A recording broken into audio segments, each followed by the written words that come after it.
بسم اللہ الرحمن الرحیم۔ السلام علیکم دوستوں، آج کی ہماری ویڈیو کا موضوع ہے کہ کون سے خواب سچے ہوتے ہیں اور سچے خوابوں کی نشانیاں کیا ہوتی ہیں۔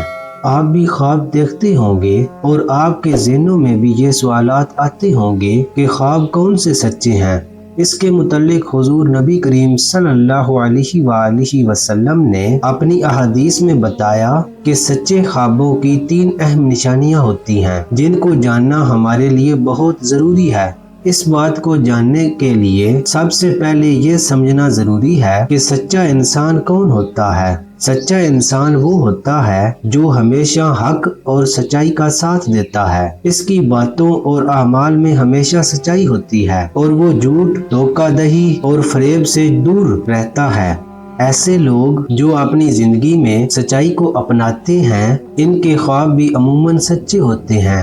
اولیاء کرام جو اللہ کے دوست ہوتے ہیں، ان کے خواب اکثر سچے ہوتے ہیں کیونکہ وہ ہمیشہ حق اور سچائی کے راستے پر چلتے ہیں۔ سب سے پہلی نشانی یہ ہے کہ سچے لوگوں کے خواب سچے ہوتے ہیں۔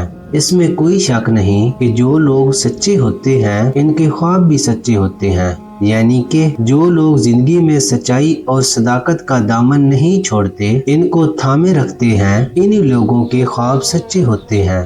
دوسری نشانی یہ ہے کہ سچے خواب صبح صادق کے وقت دیکھے جاتے ہیں۔ حضور نبی کریم صلی اللہ علیہ وآلہ وسلم نے فرمایا کہ سب سے سچے خواب صبح صادق کے وقت کے ہوتے ہیں۔ صبح صادق کا وقت وہ ہوتا ہے جب سحری کا وقت ختم ہو جاتا ہے اور فجر کی نماز کا وقت شروع ہوتا ہے۔ اس وقت دیکھے جانے والے خواب عموماً سچے ہوتے ہیں۔ تیسری نشانی یہ ہے کہ قیامت کے قریب مومنوں کے خواب سچے ہوں گے۔ حضور نبی کریم صلی اللہ علیہ وآلہ وسلم نے فرمایا کہ آخری زمانے میں مومن کا خواب جھوٹا نہیں ہوگا۔ قیامت کے قریب علامات ظاہر ہونے لگیں گی اور اس وقت کے مومنوں کے خواب سچے ہوں گے۔ خوابوں کی اہمیت اور ان کی تعبیر کے بارے میں جاننا بھی ضروری ہے۔